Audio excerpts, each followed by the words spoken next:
ॐ सहना भवतु सहनौ भुनक्तु सह वीर्यं करवावहै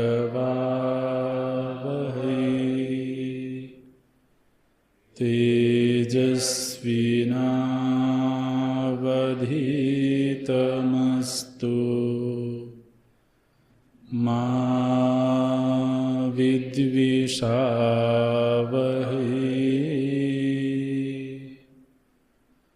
ॐ शान्ति शान्ति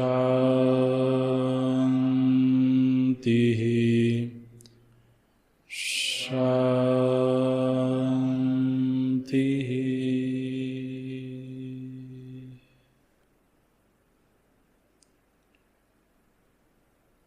सदाशिवसमारम्भाम् शङ्कराचार्यमध्यमाम्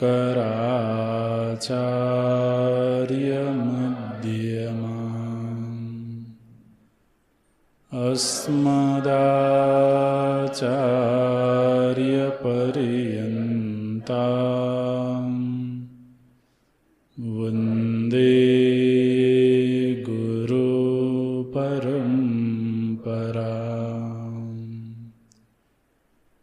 शङ्करं शङ्कराचार्यं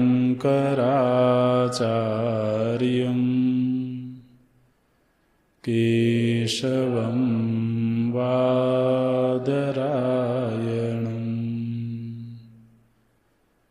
सूत्रभाष्यकृतौ वन्दे भगवन्तौ पुनः पुनः भगवन्तौ पुनः पुनः।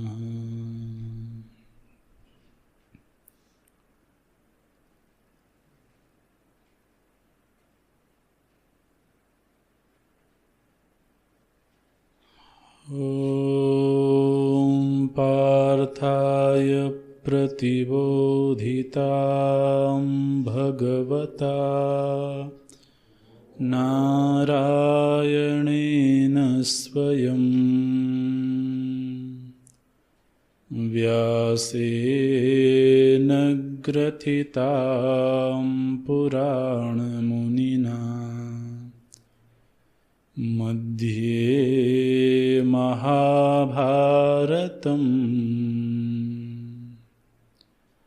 अद्वैतामृतवर्षिणीं भगवती अष्टादशाध्यायिनीम्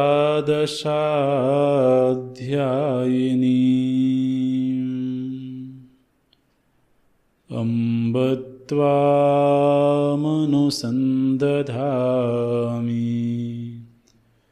भगवद्गीते भवद्वेषिणी।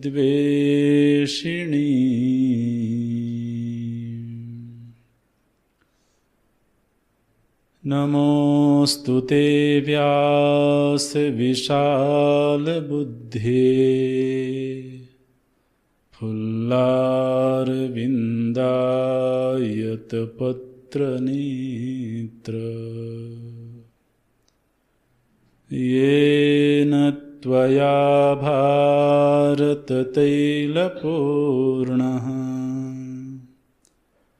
प्रज्वालितो ज्ञानमयः प्रदीपः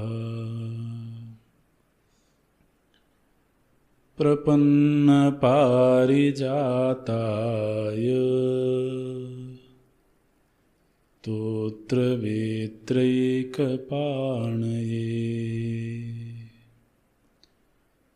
ज्ञानमुद्राय कृष्णाय गीतामृत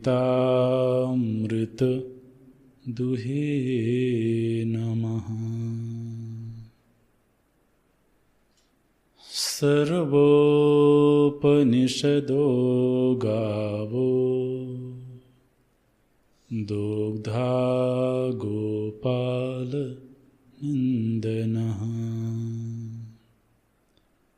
पार्थो वत्सः सुधीर्भोक्ता दुग्धं गीतामृतं महत्। वसुदेवसुतं देवं कंसचाणूरमर्दनम्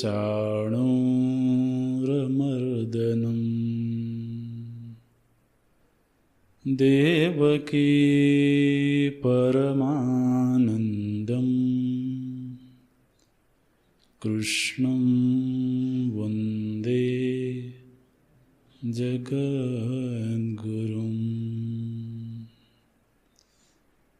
कृष्णं वन्दे जगद्गुरुम्।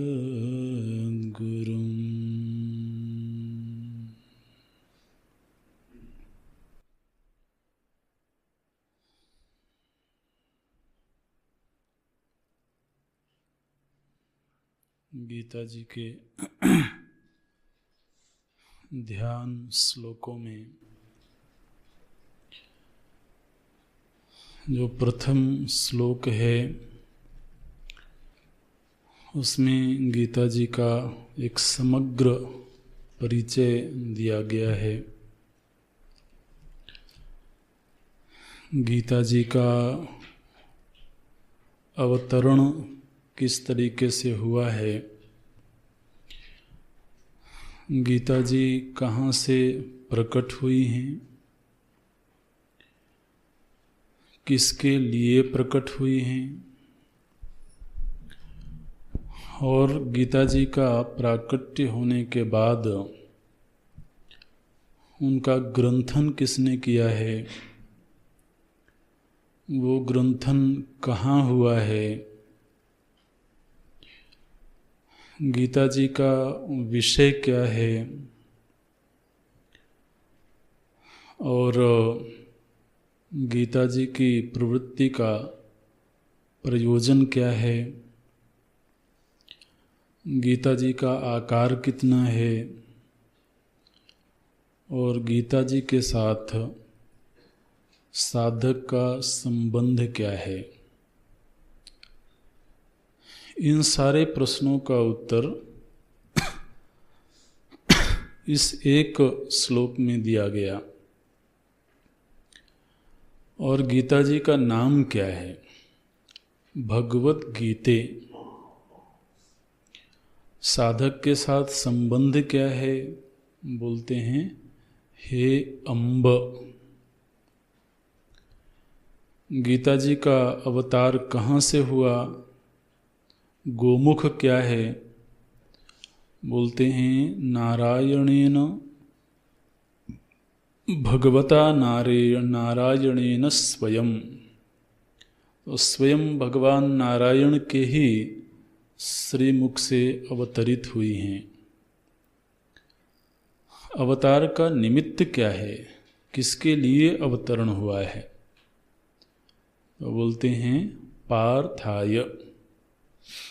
जैसे सगर पुत्रों का उद्धार करने के लिए गंगा जी का अवतरण हुआ, ठीक इसी तरह से भगवती गीता जी का अवतार हुआ पार्थ के शोक का निवारण करने के लिए। और पार्थ के निमित्त से हर उस साधक के शोक का निवारण करने के लिए जो पुत्र भाव से गीता जी की सन्निधि में जाता है। गीता जी को ग्रंथित किसने किया, बोलते हैं पुराण मुनिना व्यासेन ग्रथिताम। कहाँ पर ग्रंथन हुआ? मध्य महाभारतम। महाभारत के मध्य में इनकी प्राप्ति होती है। गीता जी की विषय वस्तु क्या है? बोलते हैं अद्वैत अमृत वर्षिणी।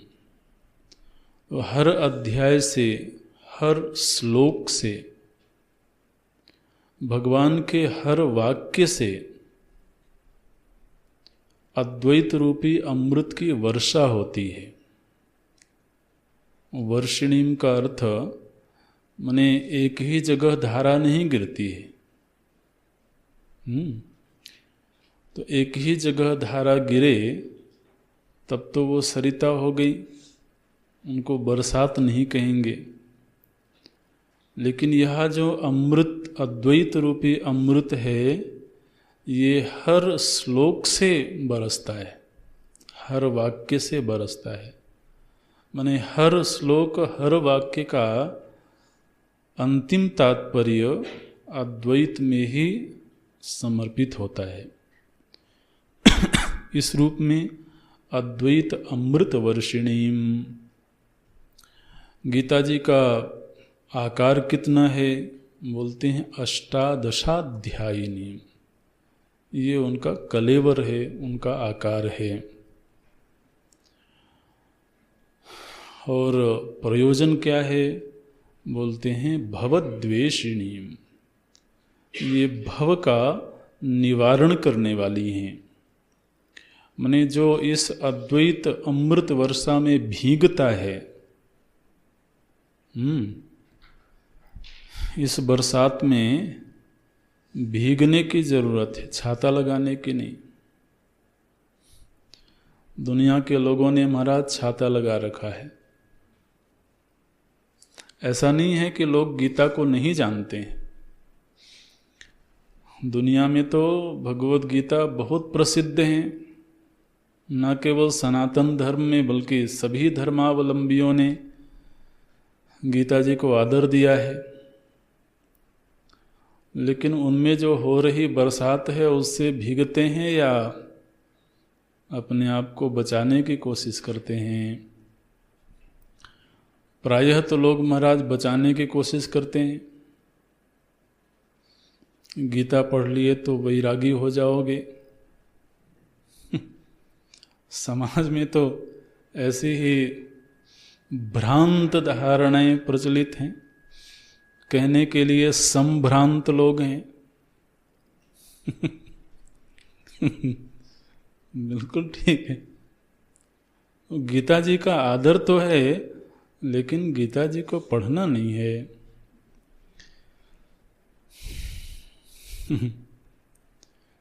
तो अमृत वर्षिणी, उस अमृत वर्षा में भीगने की जरूरत है। जितना ही भीगेंगे उतना ही भव सागर से उतरा जाएंगे, डूबेंगे नहीं, है ना। ये डुबाने वाली नहीं है, ये तो भव सागर में डूबा हुआ है कोई, उसको पार लगा देने वाली है। वो बोलते हैं अद्वैत अमृत वर्षिणीम। मातृभाव से इनका तो सेवन होना चाहिए, आदर होना चाहिए। आप देखिए आचार्य की कैसी कुशलता है। एक श्लोक में एक तरह से समग्र परिचय गीता जी का दे दिया उन्होंने। ध्यान श्लोक बोलते हैं। ध्यान श्लोक का मतलब क्या है कि जब हम इन श्लोकों का पाठ करें तो हमें इन अर्थों का ध्यान भी होवे। प्रथम श्लोक का पाठ करते ही हमारे चित्त में गीता जी का समग्र परिचय प्रकट हो जाए। और फिर जो दूसरा श्लोक है, पुराण मुनिना, जो पुराण मुनि वेदव्यास जी हैं, उनके सम्मान में ये श्लोक है। उनके प्रति नमन का भाव व्यक्त किया गया। हमारी सांस्कृतिक विरासत में, सनातन धर्म की सांस्कृतिक विरासत में भगवान वेदव्यास जी का अप्रतिम योगदान है। जितनी ज्ञान राशि है ग्रंथों के रूप में प्राप्त है, उसमें अधिकतम या सर्वरूपेण कह सकते हैं वो वेदव्यास जी की कृपा से ही प्राप्त हैं। इसलिए वो बिल्कुल सद्गुरु रूप हैं। कैसी विशाल बुद्धि होगी उनकी। विशाल बुद्धि माने ऐसी बुद्धि जिसमें समूचे जगत का ज्ञान समाया हुआ है। इसलिए विशाल बुद्धि से संपन्न है वो। उनकी जो दृष्टि है विस्तीर्ण कमलपत्र की भांति, खिले हुए कमलपत्र की भांति उनकी दृष्टि है। दृष्टि माने ये शरीरस्थ नेत्र की बात नहीं है, माने उनकी दृष्टि में स्निग्धता है, उनकी दृष्टि में कोमलता है, उनकी दृष्टि में सुरभि है, लेकिन अनासक्त है। कभी कभी जो अनासक्त दृष्टि होती है वो बड़ी कठोर दृष्टि होती है। दृष्टि में स्निग्धता हो लेकिन आसक्ति ना हो, ये सामंजस्य तो जरा मुश्किल होता है। क्योंकि दृष्टि में स्निग्धता प्रकट होगी तो कहीं आसक्त हो जाने की संभावना है। तो अनासक्त बने रहें, इसके लिए अच्छा है कि दृष्टि में कठोरता रहे। ये उपाय खोजा जाता है। ये तो कोई बात नहीं है। तो किसी को देखना ही नहीं है, ठीक है, नहीं देखना है। अब समाधि में है तो कोई बात नहीं, लेकिन आसक्ति से बचने के लिए महाराज तो नहीं देखना है, बहुत अच्छी बात है। तो लेकिन दृष्टि से व्यक्ति बचेगा कैसे? वृत्ति ही यदि बिगड़ी हुई हो तो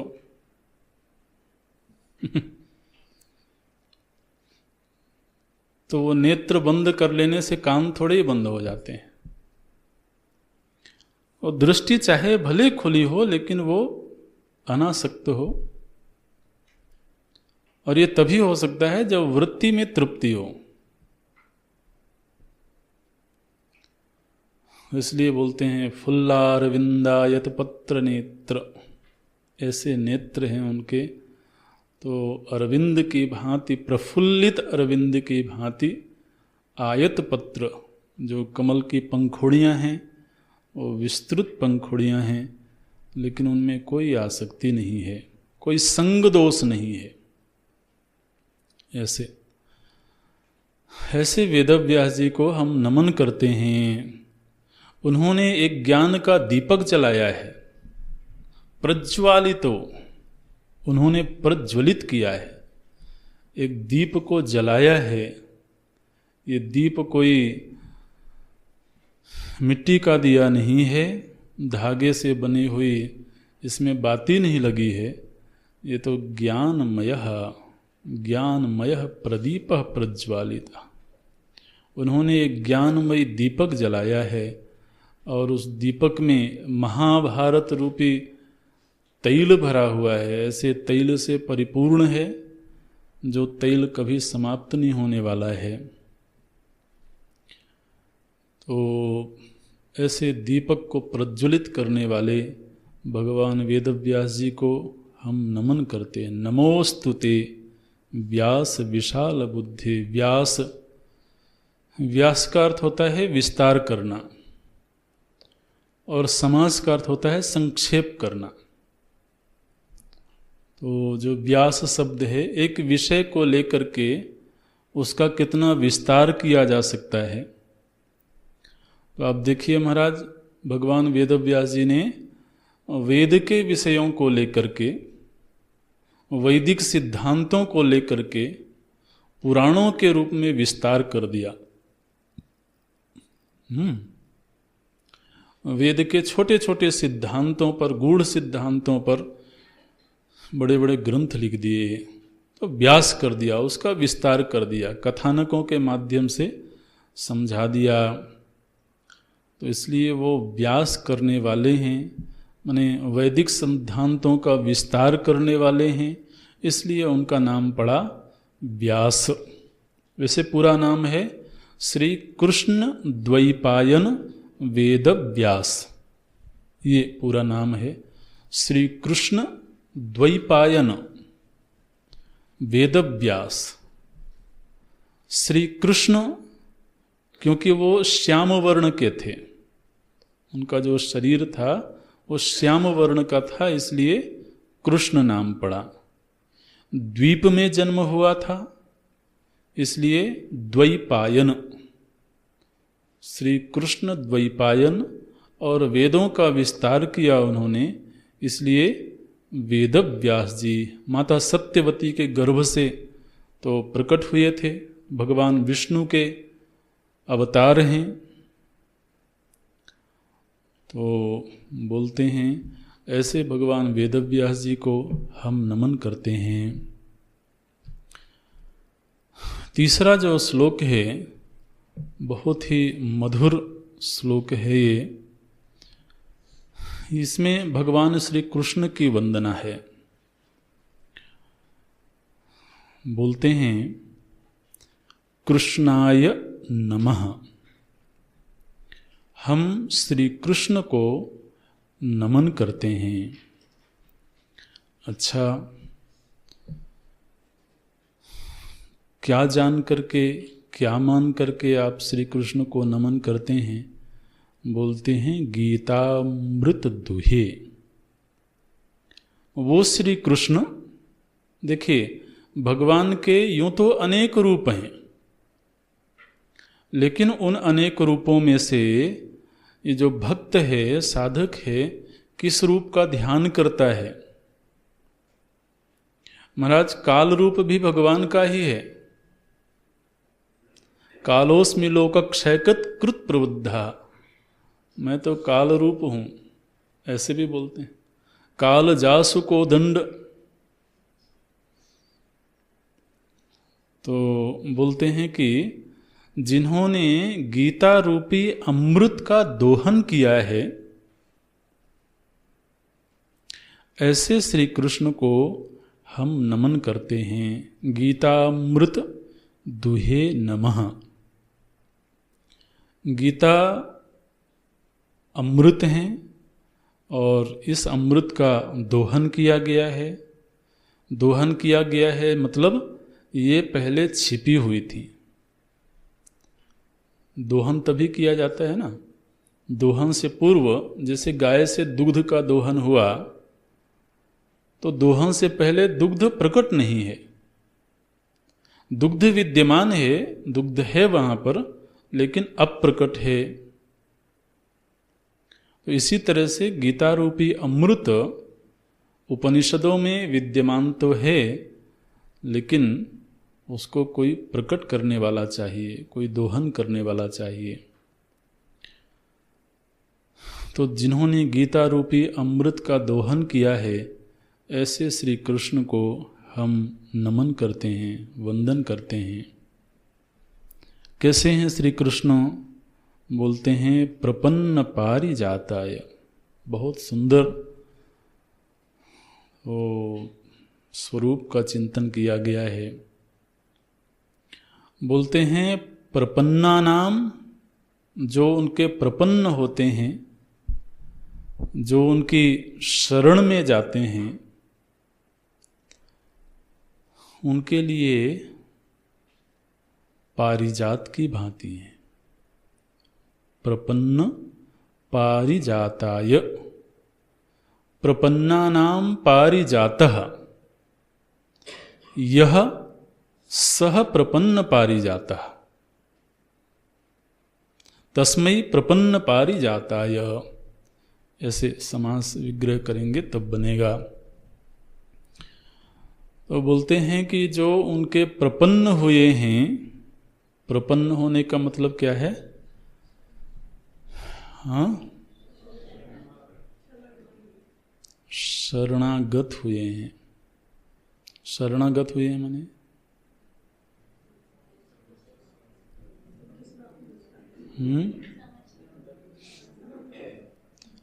अपने आप को समर्पित कर दिए हैं। ठीक है। प्रपन्न, आपन्न ऐसे शब्द बनते हैं। संपन्न ये शब्द बनते हैं ना।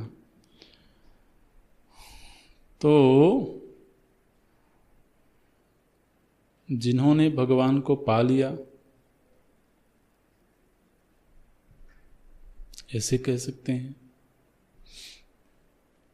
जब बोलते हैं संपन्न हो गए, माने क्या? ये धन से संपन्न है। धन से संपन्न है माने जिनके पास में धन आ गया है, ऐसे बोलते हैं ना। तो जिन्होंने भगवान की चरण सन्निधि को पा लिया, भगवान को पा लिया माने क्या? भगवान की चरण शरण प्राप्त कर ली है, ऐसे जो प्रपन्न है, प्रकृष्ट रूपेण पन्नः आपन्नः, पूरी तरह से जो भगवान की चरण शरण प्राप्त कर चुके हैं, चरण शरण प्राप्त कर चुके हैं माने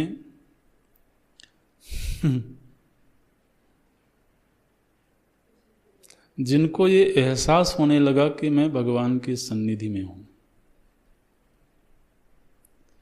भगवान अब मुझसे दूर नहीं है।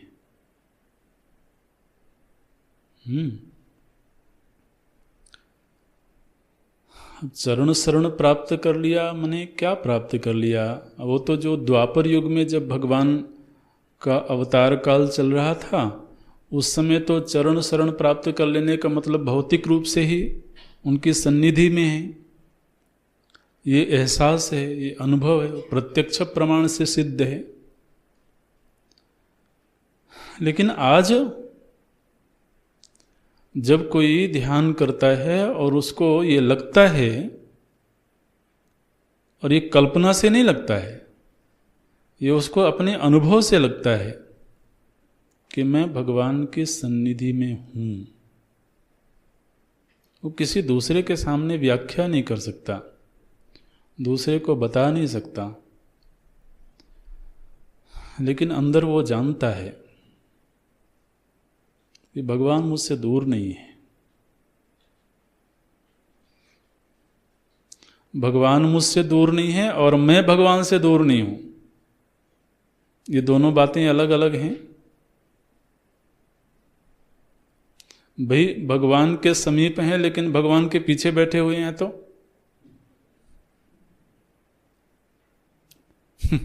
उनकी दृष्टि अगर कहीं और है तो समीप रह करके भी चरण शरण कहाँ प्राप्त हुई? तो मैं उनकी समीपता में हूं और मेरे ऊपर उनकी दृष्टि है, वो मुझे देख रहे हैं। तब तो चरण शरण सिद्ध हुआ ना। हम गुरुदेव के पास में गए, पीछे जाकर के बैठ गए तो पास में तो है, लेकिन पास होकर के भी पास नहीं है। तो प्रपन्न, ये जो प्रपन्न शब्द है, भक्ति संप्रदायों में तो प्रपन्न शब्द की बड़ी महिमा है जी। प्रपत्ति ही मुक्ति का साधन है, ऐसे ही भक्ति मार्ग में आचार्य वर्णन करते हैं। प्रपन्न हो गया माने उसको निरंतर इस बात का एहसास है, सोवत जागत परे उताने, कहें कबीर हम वही ठिकाने। फिर वो सोया हुआ है कि जाग रहा है, कि लेटा हुआ है, ठिकाना वही है। यत यत कर्म करोमि तत्तदखिलम शंभो तव आराधनम।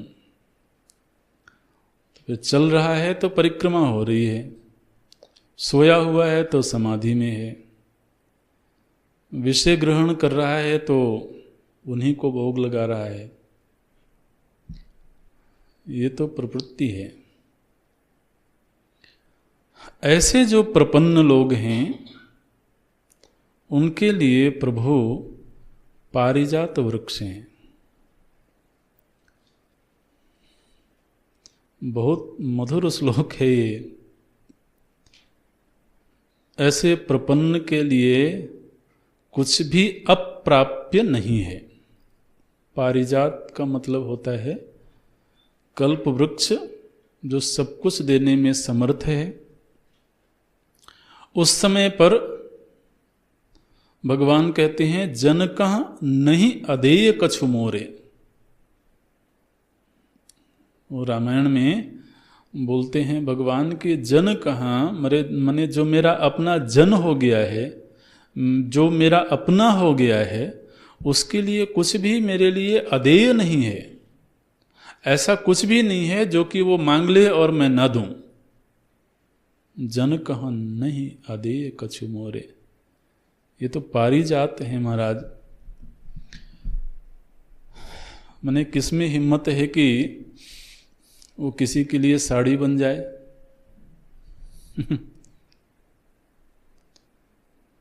ठीक है ना, ये तो भगवान ही बन सकते हैं। उनको पशु रूप धारण करने में भी कोई दिक्कत नहीं है। उनको वराह रूप धारण करने में कोई दिक्कत नहीं है। उनको विकराल रूप धारण करने में कोई दिक्कत नहीं है। नृसिंह बन सकते हैं वो। किसी के लिए कच्छप बन सकते हैं। आप याद करिए, कल तो हम देख रहे थे भरत जी किस रूप में भगवान की महिमा का गायन करते हैं कि अपने भक्त के लिए सब कुछ करते हैं और भूल जाते हैं। ऐसे लगता है जैसे कुछ किया ही नहीं। देवता लोग महाराज मंथन करते हुए परेशान हो रहे थे। वो जो पर्वत था वो बार बार नीचे खिसक जा रहा था। समुद्र मंथन जब कर रहे थे तो पर्वत महाराज उसको बांध रखा था वासुकी नाग से, लेकिन वो पर्वत समुद्र की तलहटी में खिसकता चला जाए। अब जब पर्वत ही नीचे खिसक जाए तो फिर मंथन कैसे होगा? बोले अच्छा, अब इस पर्वत को संभालना पड़ेगा। महाराज कछुआ बन करके पर्वत के नीचे बैठ गए। अब वो पर्वत नीचे खिसके कैसे? और जब घर्षण करें तो उनको ऐसा लगे कि जैसे थोड़ी खुजली हो रही है तो कोई खुजला रहा है। ऐसे उनको एहसास होता है। तो देवताओं के कल्याण के लिए क्या क्या करते हैं? कच्छप बन गए, मोहिनी रूप धारण कर लिया। ये भगवान का पारिजात रूप है। पारिजात मने समझना। पारिजात का मने कोई भी रूप धारण कर सकते हैं, वो सुअर बन सकते हैं। बताओ, प्रपन्न पारिजाताय। माता द्रौपदी जी ने शिकायत करी, महाराज इतना विलंब किया आने में। बोले क्या करूं, तुम तो द्वारिकाधीश को बुला रही थी। मैं था तो तुम्हारे पास में ही, पहले से ही तुम्हारे पास में था, लेकिन तुम द्वारिकाधीश का आह्वान कर रही थी तो पहले मुझको द्वारिका जाना पड़ा।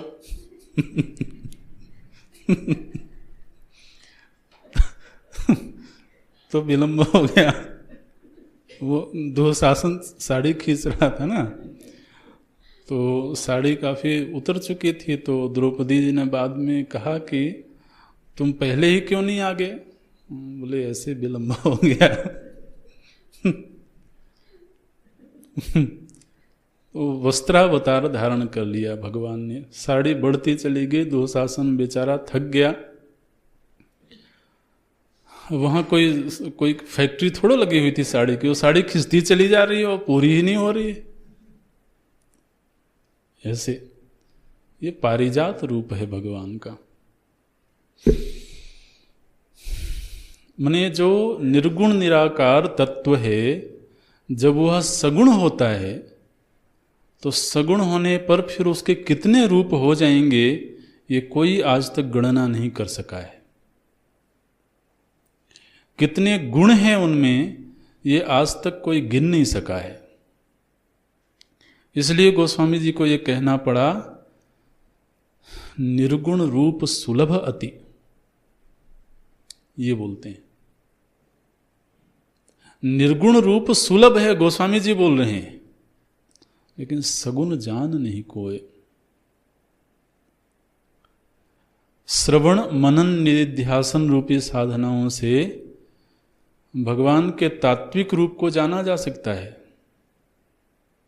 भगवान के सगुण रूप को नहीं जाना जा सकता। और सगुण रूप का अज्ञान रह जाना ये भक्ति का लक्षण है। सगुण रूप का अज्ञान बंधन का कारण नहीं है, बल्कि भक्ति के संवर्धन का हेतु है। जब हम किसी व्यक्ति की महिमा का गायन करते हैं और कहते हैं कि अरे उनकी इतनी महिमा है कि पूरी गाई नहीं जा सकती है, तो पूरी नहीं गाई जा सकती, ये जो वक्तव्य है ये उनके प्रति भक्ति भाव को प्रकट करता है कि वो इतने महान हैं, इतने विशाल हैं कि उनके गुणों का पूरी तरह से गायन नहीं हो सकता है। तो ये जो महाराज भगवान का पारिजात रूप है, यही तो जीव के उद्धार का हेतु है। अब जीवों की अलग अलग तरह की परिस्थितियां हैं, अलग अलग तरह की मनोवृत्ति है, और उसको तत्त रूप में तो कल्याण देना है, उसका कल्याण करना है, तो विविध रूपों में तो उसको प्रकट होना ही पड़ेगा। ऐसे जो भगवान श्री कृष्ण हैं, प्रपन्नानाम पारिजातः यः, और प्रपन्न के लिए पारिजात हैं, इसके लिए एक दृष्टांत आचार्य देते हैं, तोत्र वेत्रैक पाणये। ये भगवान के पारिजात रूप का एक दृष्टांत है। उनके एक रूप को यहाँ पर दर्शाया गया कि भगवान अर्जुन जैसे प्रपन्न के लिए सारथी बन जाते हैं। तोत्र वेत्र, तोत्र, तोत्र का अर्थ है लगाम, और वेत्र का अर्थ है चाबुक। तो जब सारथी बने वो, तो उनके एक हाथ में घोड़ों की लगाम है और दूसरे हाथ में चाबुक है। तो लगाम और चाबुक को हाथ में धारण करने वाले तोत्र वेत्रैक पाणये,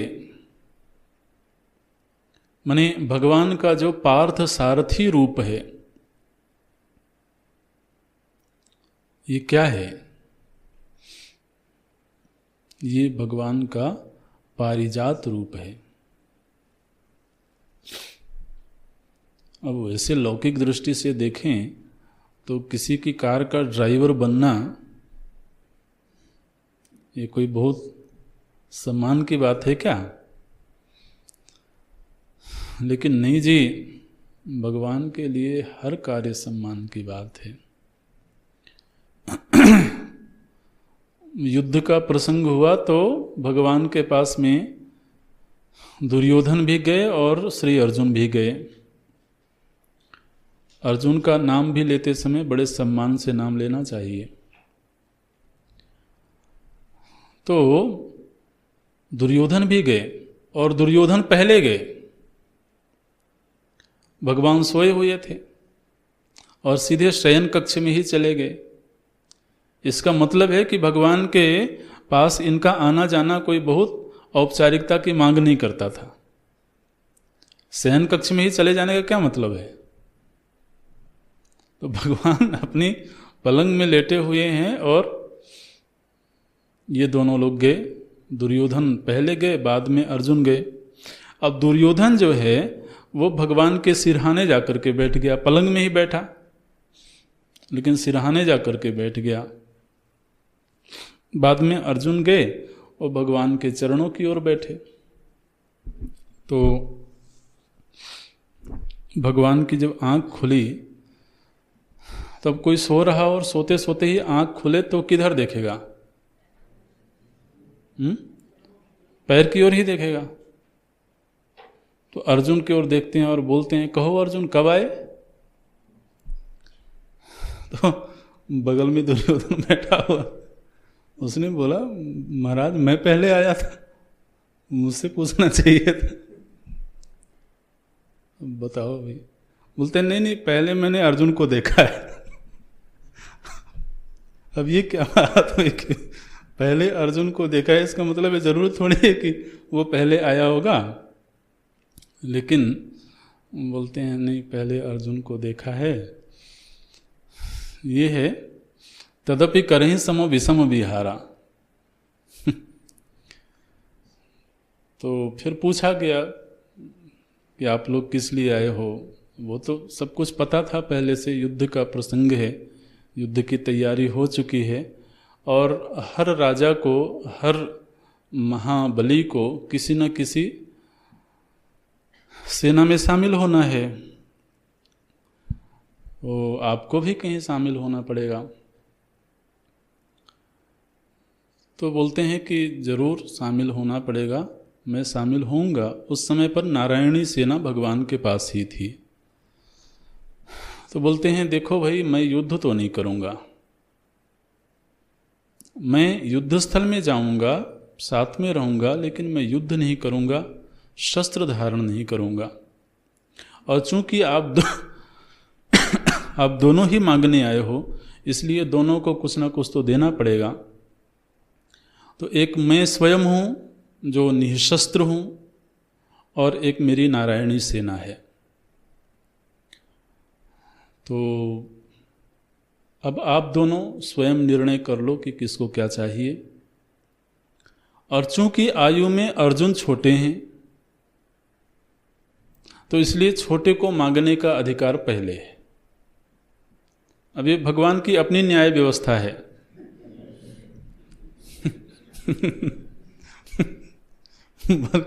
अर्जुन को मांगने का अधिकार पहले है।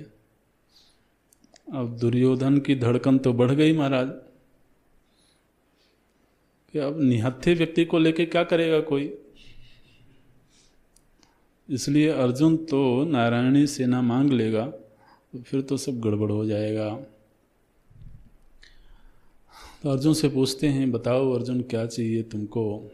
देखिए अर्जुन का जो अधिकार है, उनकी जो प्रपत्ति है, बोले महाराज आप जिसके साथ हो ना, उसको किसी सेना की जरूरत किधर है? तो इसलिए मैं आपको छोड़ करके और कुछ नहीं चाहता हूं। ये अर्जुन की प्रपत्ति है। इसलिए प्रपन्न पारी जाता है। वो क्या रूप प्रकट हुआ? भगवान किस रूप में प्रकट हुए? बोले तोत्र वेत्रैक पाणये, पार्थ सारथी के रूप में भगवान का एक तरह से एक रूप प्रकट हुआ।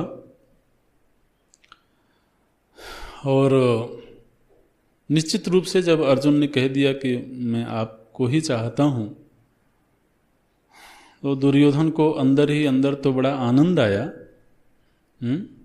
लेकिन बाहर से ऐसे विचित्र सा मुख बना करके बोलता है चलिए कोई बात नहीं, अब अर्जुन ने आपको मांग ही लिया है तो अब हम आपकी सेना ले लेते हैं। वो चाहता पहले से वही था। तो देखिए महाराज, सारा युद्ध हुआ, युद्ध पूरा संपन्न हो जाने के बाद तो ये निर्णय हुआ कि युद्ध किसी ने नहीं किया सिवाय श्री कृष्ण के। उन्होंने हथियार धारण नहीं किया। लेकिन जिस रथ पर सवार थे वो रथ अंत तक सुरक्षित रहा, क्योंकि भगवान उसमें विराजमान थे। और जिस दिन युद्ध पूरा हुआ, रथ से उतरे, उस दिन अर्जुन को एक क्षण के लिए भी रथ में नहीं बैठे रहने दिया उन्होंने। बोले तत्क्षण रथ से उतर जाओ, क्योंकि ये रथ अब भस्म हो जाने वाला है। तो ये जो सारथी रूप है, जीवन में भगवान सारथी के रूप में हों, ये तभी तो जीवन की सार्थकता है। ईस भजन सारथी सुजाना, गोस्वामी जी बोलते हैं। जेहि जय होई सो चंदन आना, एक ऐसा चंदन है, एक ऐसा रथ है जिसके सारथी स्वयं भगवान हैं। तो इस रथ पर सवार होने वाला पराजित कैसे हो सकता है? वो विजयी ही होगा। इन सारे भावों की याद दिलाता है ये श्लोक। प्रपन्न पारिजाताय तोत्र वेत्रैक पाणये। और उसी सारथी रूप में ही उनका एक और रूप प्रकट हुआ, वो भी पारिजात रूप है। जब अर्जुन रथी की भूमिका में हैं, तब भगवान सारथी की भूमिका में है। और वही अर्जुन जब शिष्य की भूमिका में हैं, तब वहीं के वहीं भगवान ज्ञान मुद्राय, अगला शब्द है ज्ञान मुद्राय। तो उसी अर्जुन के लिए, उसी प्रपन्न अर्जुन के निमित्त से प्रभु जी ने ज्ञान मुद्रा के रूप में अपने आप को प्रकट किया, और उस ज्ञान मुद्रा में आकर के ही गीता रूपी अमृत का दोहन किया। देखिए श्लोक बोलते हैं, प्रपन्न पारिजाताय तोत्र वेत्रैक पाणये ज्ञान मुद्राय कृष्णाय गीता मृत दुहे नमः। किस रूप में उन्होंने गीता का दोहन किया, इसके लिए अगला श्लोक है। बोलते हैं कि यह जो गीता रूपी अमृत है, ये बहुत महान अमृत है, कोई साधारण अमृत नहीं है। दुग्धम गीता अमृतम महत, ये जो दुग्ध है, अमृत रूपी दुग्ध है, इस दुग्ध का दोहन कहाँ से हुआ? बोले सर्वोपनिषदो गावो, समस्त उपनिषदें गाय हैं। यहां पर ध्यान देना कि केवल कुछ उपनिषदें नहीं, समस्त उपनिषदें, समस्त उपनिषदों से भगवान ने दोहन किया। सर्वोपनिषदो गावो, गावो माने गाय हैं। सारी उपनिषदें मानो कि गाय की भांति हैं, एक रूपक प्रस्तुत करते हैं। और इन गायों से दुग्ध का दोहन कौन करता है? बोले गोपाल नंदनः, दोग्धा गोपाल नंदनः। जो गोपाल नंदन हैं, गोपाल हैं नंद बाबा, ठीक है। नंदन का अर्थ होता है पुत्र। तो गोपाल तो हुए नंद बाबा, और उनके जो पुत्र हैं उनका नाम हुआ गोपाल नंदन। नंदन का एक अर्थ होता है आनंदित करने वाला। तो जो गोपालों को आनंदित करता है वो गोपाल नंदन है। अब आप जानते हैं कि जो दोग्धा होता है ना, गायों से दुग्ध को दुहने वाला जो दोग्धा होता है, वो दूध तभी दुहता है जब वो गायों से प्यार करता हो। हर किसी को तो गाय दूध दुहने नहीं देती है। जिन्होंने कभी गांव में रहा हो, जो गाय की सन्निधि में रहा हो, वो जानते हैं कि जो गायों से प्रेम करता है, गायों को पालता है, वही दुग्ध दोहन कर सकता है। तो ये गोपाल नंदन कैसे हैं? अगर इन्होंने उपनिषद रूपी गायों का दोहन किया है, इसका मतलब है उपनिषदों का पालन करते हैं, उपनिषदों का संरक्षण करते हैं। तो जो उपनिषदें हैं ये किसी व्यक्ति के द्वारा संरक्षित नहीं हैं, इसलिए उपनिषद विद्या कभी समाप्त नहीं हो सकती, कभी नष्ट नहीं हो सकती है। सनातन धर्म के रक्षक कोई आचार्य नहीं है, कोई व्यक्ति नहीं है। सनातन धर्म के संरक्षक स्वयं गोपाल नंदन है। इसलिए इस धर्म के ऊपर चाहे कितने भी आक्रमण हो, इसका पटाक्षेप कभी नहीं हो सकता। और जो गोपाल नंदन है महाराज, वो उपनिषदों का संरक्षण करते हैं, उनको पालते हैं। रामायण में क्या पढ़ते हैं हम लोग? श्रुति सेतु पालक राम तुम, जगदीश माया जानकी।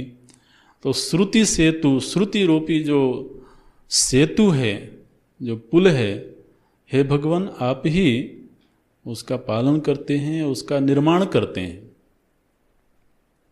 तो ऐसे श्रुतियों का पालन करने वाले, और निश्चित रूप से द्वापर युग में गायों का पालन करने वाले। लेकिन यहाँ पर चूंकि गायें दूसरी हैं, यहाँ पर गायें क्या हैं? श्रुतियाँ ही गायें हैं, उपनिषद ही गायें हैं। तो फिर गोपाल नंदन का अर्थ बदल जाएगा। गो मने श्रुति, और गो का पालन करने वाले गोपाल। और फिर यहाँ पर नंद बाबा कौन होंगे? इस विद्या के जो आचार्य हैं, जो संत हैं, जो आचार्य परंपरा है, वही तो इस गौ का पालन करते हैं। तो इसलिए इस गुरु परंपरा में, गुरु परंपरा को आनंदित करने वाले गोपालनंदन हुए। और ऐसे संत ही तो भगवान को प्रकट करते हैं महाराज। तो गोपालनंदन ऐसे हैं। दोग्धा गोपालनंदन। दूसरी इस रूपक की एक महिमा है। बोलते हैं जो गायें हैं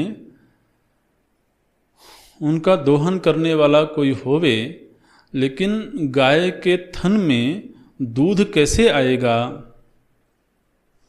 जब गाय के पास में उसका बछड़ा जाता है,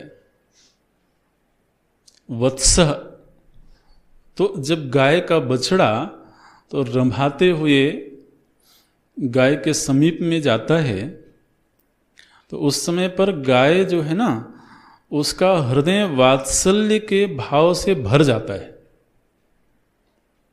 अपने बछड़े को देख करके गाय का हृदय वात्सल्य रस से आप्लावित हो जाता है।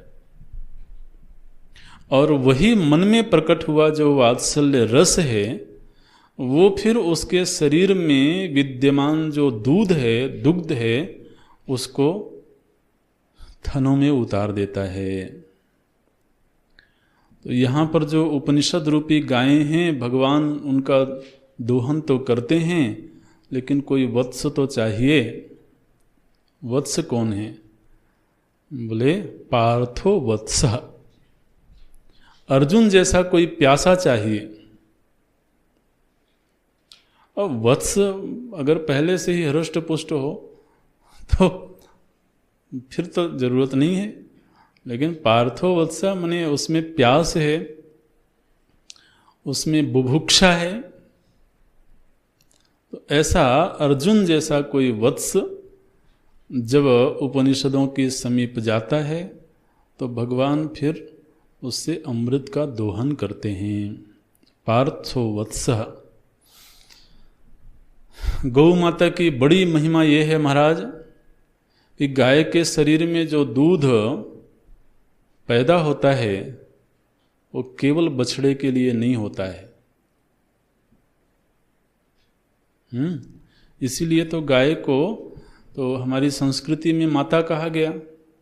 अब माता तो हर जननी माता है, चाहे वो किसी भी योनि की माता हो, जिसने भी अपने संतान को जना है वो सभी माताएं हैं।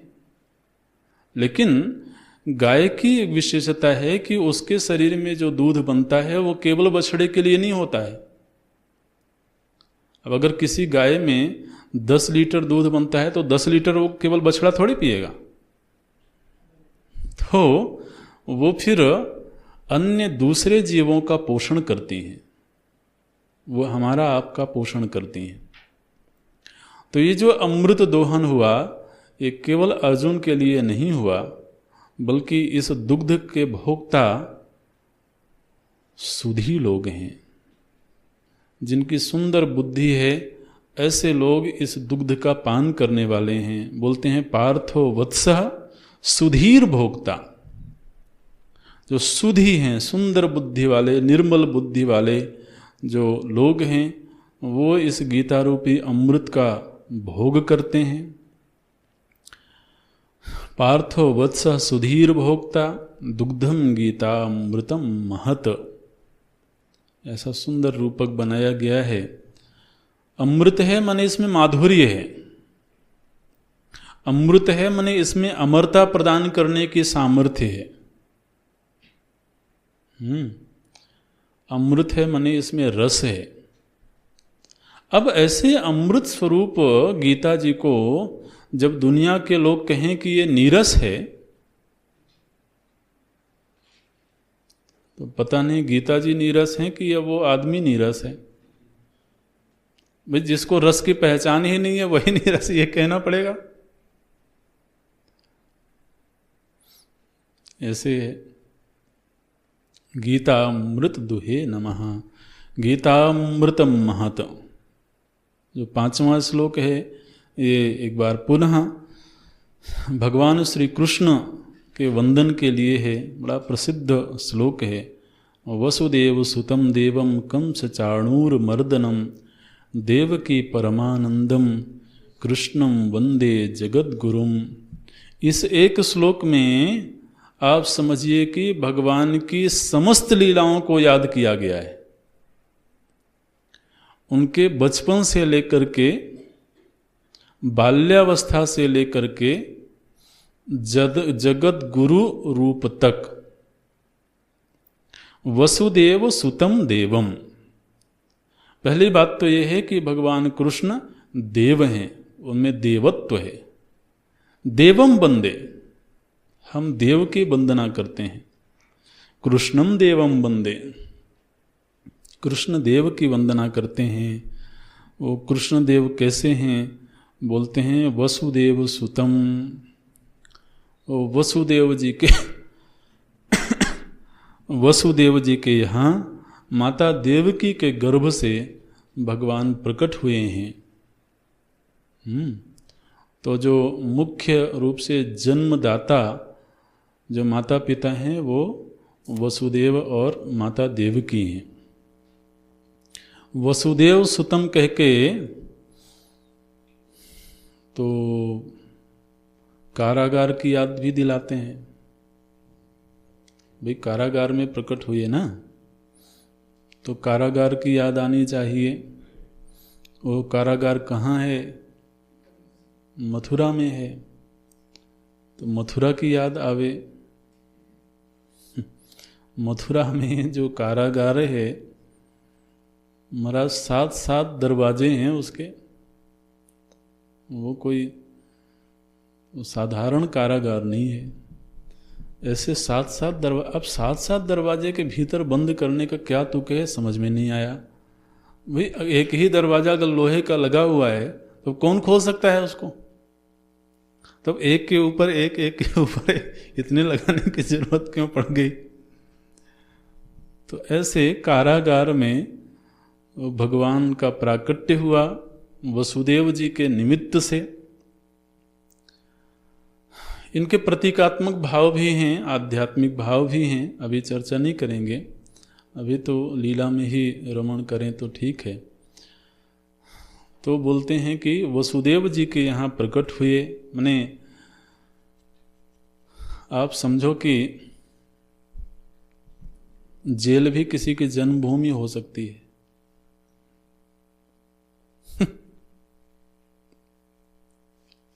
बताओ, अब जन्मभूमि भी खोजी तो ऐसी जगह खोजी और फिर वहां प्रकट हुए, लेकिन वहां रहे नहीं। प्रकट हुए जेल में, लेकिन एक क्षण के लिए भी जेल में रहना बर्दाश्त नहीं। कैसे जेल में रह सकते हैं?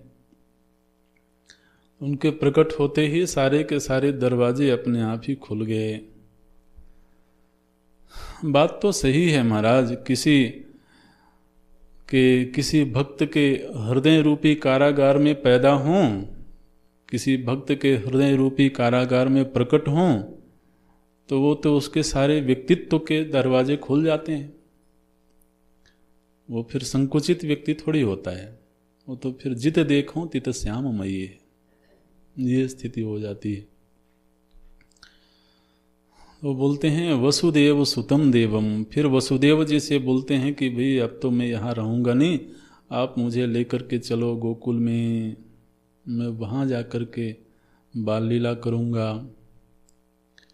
वसुदेव जी ऐसे चले जा रहे हैं महाराज जैसे कि उनको होश ही नहीं है, मतवाले से चले जा रहे हैं। टुकनी में सिर में रख लिया और रात्रि में ही उनको रास्ता भी नहीं सूझता है, पता नहीं कहाँ जा रहे हैं, बस भगवान की प्रेरणा से जा रहे हैं। यमुना जी में बाढ़ आई हुई है, भादों सावन भादों का महीना है, यमुना जी में बाढ़ आई हुई है, उस पार कैसे जाएं इसकी भी चिंता वसुदेव जी को नहीं है। यमुना जी को बड़ा आनंद आया कि हमारे पतिदेव का अवतार हुआ है, उनके चरण स्पर्श करने चाहिए। ऐसे कथाओं में भी, उन्हें लीला में भी दिखाया जाता है कि टोकनी में थे और थोड़े से उनके छोटे छोटे पांव लटके हुए थे बाहर और यमुना जी ने उनके चरण का स्पर्श किया। तब तक वसुदेव जी डूबे चले जा रहे थे और चरण स्पर्श हो गया तो उसके बाद यमुना जी एकदम शांत, रास्ता खाली हो गया। तो फिर गए वहाँ, किस तरीके से नंद बाबा के घर का दरवाजा खुला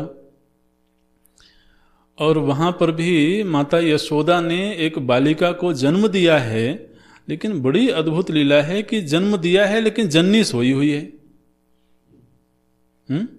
उनको कोई प्रसव पीड़ा नहीं है और वो सोई हुई है। जाकर के वहाँ पर लिटाते हैं, उस बालिका को लेते हैं, वापस आ गए और आगे यमुना भी वैसे ही हो गई, जेल के दरवाजे बंद हो गए और तब जाकर के वसुदेव जी को चेतना आई कि ये सब कुछ हो गया। स्मृति सब कुछ है, लेकिन कैसे हुआ वो उनको ध्यान में नहीं आ रहा है। वो वसुदेव सुतम कहते ही ये सारी लीला ध्यान में आनी चाहिए। और फिर बाल लीला हुई गोकुल में, फिर वृंदावन में। बाल लीला होने के बाद में फिर जो दूसरा प्रसंग है वो है असुरों का संहार करना, संहार लीला, असुर संहार लीला, जिसमें कंस और कंस के दूतों का संहार करते हैं। उस प्रसंग को याद दिलाने के लिए कंस चाणूर मर्दनम, कंस और चाणूर आदि का मर्दन किया उन्होंने। और फिर देवकी परमानंदम, माता देवकी को उन्होंने परम आनंद दिया। माता देवकी को कब परम आनंद दिया? माता जी को कब आनंद आता है? तो वैसे तो कंस आदि को मारने के बाद में जेल से छुड़ाया उनको, फिर उसके बाद में तो इतने वर्ष बाद फिर माता देवकी ने उनको गुरुकुल में भेजा। 11 वर्ष तक महाराज स्कूल का मुंह ही नहीं देखा। बताओ। तो इतने बड़े पढ़ाई लिखाई कुछ नहीं। तो फिर बोलते हैं कि जब देवकी माता को छुड़ा लिया, फिर उन्होंने संदीपनी ऋषि के पास पढ़ने के लिए भेजा और पढ़ लिख करके आए। उसके बाद जब बहुत सारे विवाह हुए, एक दो नहीं, जब बहुत सारे विवाह हुए, बहुत सारी संतानें हुई, घर पूरा भरा पूरा हो गया, तब देवकी परमानंदम तब माता देवकी को परम आनंद हुआ। तो बहुत सारी बहुएं आ गई, बहुत सारे पोते हो गए, तो फिर आनंद तो होना ही है। यहाँ पर आचार्य ने ये नहीं लिखा कि वसुदेवम परमानंदम, तो मुख्य रूप से माता देवकी का आनंद है। तो बोलते हैं देवकी परमानंदम, अपनी माता जी को परम आनंद दिया प्रभु जी ने। इससे वो पूरी विवाह आदि की जो लीलाएं हैं उनकी स्मृति होती है। और फिर महाभारत के प्रसंग में वो जगत गुरु के रूप में भगवान का अवतार हुआ, वो लीला हुई। तो कृष्णम वंदे जगत गुरुम, तो फिर वहां पर भगवान का जो रूप प्रकट हुआ वो सारे जगत के गुरु के रूप में, सारे जगत को प्रेरणा देने के लिए। मुख्य रूप से तो गीता जी के माध्यम से, देखिए भगवान की जो पूर्व की लीलाएं हैं ना कृष्णावतार में, वो सभी लीलाएं तो चरित्र की प्रेरणा देने के लिए नहीं है ना, वो ललित लीलाएं हैं। जो रामावतार में जो चरित्र लीला हुई है वो अनुकरणीय लीला है, लेकिन कृष्णावतार में जो प्रारंभिक लीलाएं हैं, अब जैसे भगवान ने लीला करी तो नाग के ऊपर नृत्य करते हैं। अब इनकी चरित्र से प्रेरणा लेकर के कोई महाराज नृत्य शुरू करे बोले हम तो नाग के ऊपर नृत्य करेंगे, करो भाई। बाद में कौन नृत्य करेगा पता नहीं